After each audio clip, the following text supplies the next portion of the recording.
Mengagumkan. Bagaimana China menjadi raja industri mobil dunia. Dari Januari hingga Juni 2023, ekspor mobil China untuk pertama kalinya menyalip Jepang dan menjadi yang terbesar di dunia. China kini secara resmi menjadi raja otomotif terkemuka dunia. Ini adalah berita dari situs web The Japan Times pada tanggal 7 Agustus. Laporan ini menyebutkan bahwa China kembali menyalip Jepang setelah kuartal pertama dari Januari hingga Maret. Oleh karena itu, pertama kalinya menyalip ini lebih tepat didefinisikan dalam setengah tahun. Karena menyalip penjualan setengah tahun jelas memiliki makna yang lebih berarti. Meskipun kita mungkin sulit menganggap ini sebagai titik balik dalam persaingan industri mobil China-Jepang, kemungkinan besar industri mobil Jepang juga akan mengalami nasib yang sama dalam industri lain seperti elektronik rumah tangga dan kapal yang akan disalip atau ditaklukkan oleh China. Banyak netizen mungkin bertanya, bagaimana mungkin industri mobil China tiba-tiba bangkit dalam semalam? Bagi orang awam, ini mungkin sangat mengejutkan. Tetapi bagi para pakar industri, ini tidak mengejutkan sama sekali. Berkat kebijakan akumulasi yang konsisten dari Beijing, industri mobil China telah mempersiapkan diri selama beberapa dekade untuk momen ini. Lalu, apakah dengan bangkitnya industri mobil, China sekarang memiliki keyakinan yang lebih besar untuk mengatasi industri semikonduktor yang tercekik leher oleh Amerika Serikat? Dalam beberapa tahun terakhir, di bawah blokade Washington, industri chip China telah menghadapi the darkest moment. Bahkan ada sejumlah akademisi China saat itu menyerukan untuk tunduk kepala pada AS, karena mereka percaya China tidak mampu mandiri dalam teknologi chip. Pada saat itu, mereka juga menyerukan hal yang serupa tentang industri mobil China. Untungnya, Beijing tidak terpukul oleh dorongan tersebut. Menurut Beijing, baik mobil maupun chip, keduanya bukanlah karya ilahi. Asalkan buatan manusia, maka tidak ada istilah impossible. Seperti yang dikatakan oleh Bapak Program Luar Angkasa China, Chen Shui-sen, jika negara lain bisa melakukannya, demikian pula halnya dengan orang China. Industri mobil China saat ini sedang mencapai apa yang banyak negara anggap sebagai mission impossible. Namun, ini memiliki makna yang luar biasa bagi China dan Jepang. Perlu diketahui, industri mobil bukanlah industri biasa. Bukan hanya industri pilar seperti pasar real estate, tetapi juga industri manufaktur tingkat atas yang dapat menyediakan banyak pekerjaan dengan gaji tinggi. Ekonomi China sedang mengalami upgrade, dan untuk itu harus mendominasi industri manufaktur mobil yang sangat penting ini agar kualitas hidup 1,4 miliar penduduk dapat ditingkatkan lebih lanjut. Industri mobil dapat meningkatkan kehidupan rakyat China, tetapi bagi Jepang, ini adalah tentang kemunduran atau keruntuhan.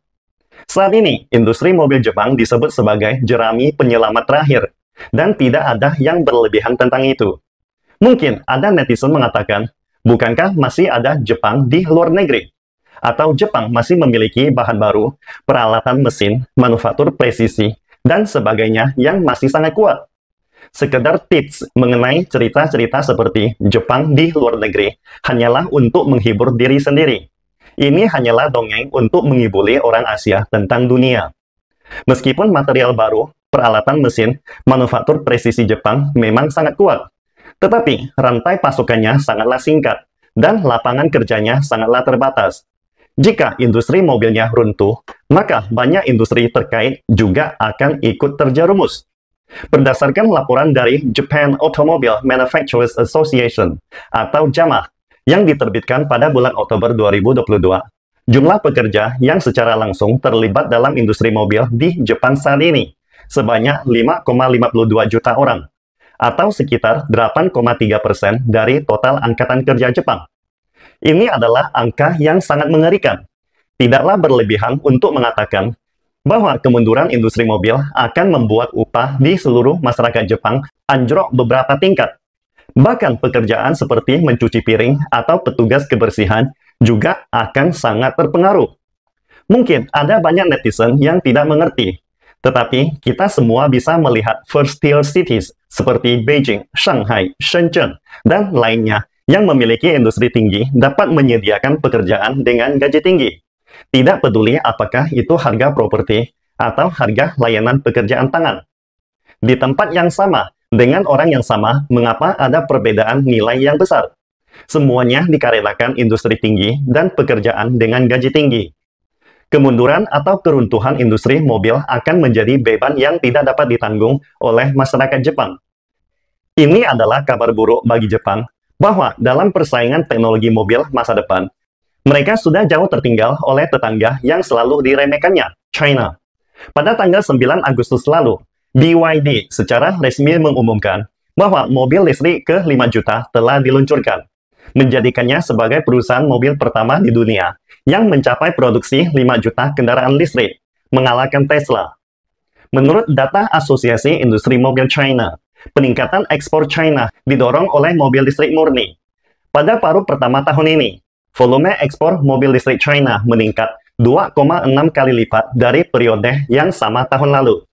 Baru-baru ini, media Prancis dalam laporannya membandingkan industri mobil China dan Prancis dengan kekaguman mengatakan bahwa industri mobil di Prancis didominasi oleh para insinyur mobil, sementara industri mobil China didominasi oleh sekelompok anak muda insinyur internet. Elektrifikasi dan kecerdasan adalah dua ciri paling menonjol dalam industri mobil masa depan. Keduanya justru adalah keunggulan utama mobil China. China memiliki serangkaian perusahaan lunak dan keras mobil terkemuka global, seperti BYD, NIO, Xiaopeng, Li Xiang, Huawei, Baidu. Namun, satu-satunya perusahaan global yang sebanding hanyalah Tesla. Saat ini, mungkin masih ada banyak netizen yang berdebat tentang kelebihan dan kekurangan teknologi mesin listrik, serta masalah keamanan mobil listrik. Ricky sarankan agar tidak perlu buang waktu berdebat dengan mereka, seperti yang dikatakan dalam lelucon terkenal oleh komedian China. Jika saya berdebat dengan seorang ahli roket bahwa roketnya tidak bagus, bahan bakarnya tidak bagus, sebaiknya membakar kayu atau batu bara. Kalaupun batu bara, haruslah batu bara pilihan yang dicuci dulu. Jika ahli roket itu melirik saya, maka berarti dia sudah kalah. Mengapa Jepang sekarang seperti orang gila, mengikuti langkah Amerika memblokade China? Selain masalah sejarah, yang lebih penting adalah jika mereka tidak bertindak demikian, mereka mungkin tidak memiliki jalan keluar lagi. Tanpa industri mobil, Jepang ditakdirkan akan runtuh. Presiden Korea Selatan juga semakin gila dan berbagi logika yang sama dengan Jepang. Berhubung industri utama Korsel seperti kapal, mobil, dan semikonduktor juga menghadapi tantangan China yang segera mengalahkan mereka. Itulah mengapa Anda melihat Korea Selatan dan Jepang meluncurkan serangkaian provokasi terkait masalah Taiwan. Kesimpulannya, untuk mencapai kebangkitan besar China atau The Great Rejuvenation of the Chinese Nation, China harus berjuang menempati puncak piramida manusia. Akan tetapi, sudah ada 1 miliar orang yang berdiri di atasnya. Jika ada 1,4 miliar orang yang ingin naik, pasti ada yang harus turun. Jika tidak, itu bukanlah piramida. Coba pikirkan, bagaimana mungkin kebangkitan besar suatu bangsa bisa dilakukan dengan mulus dan mudah, dengan sorak-sorai dan riuh rendah. Pastikan Anda subscribe dan follow akun ini, supaya senantiasa mendapatkan info terbaru tentang teknologi terkini AI berkaitan. Salam Indonesia Maju!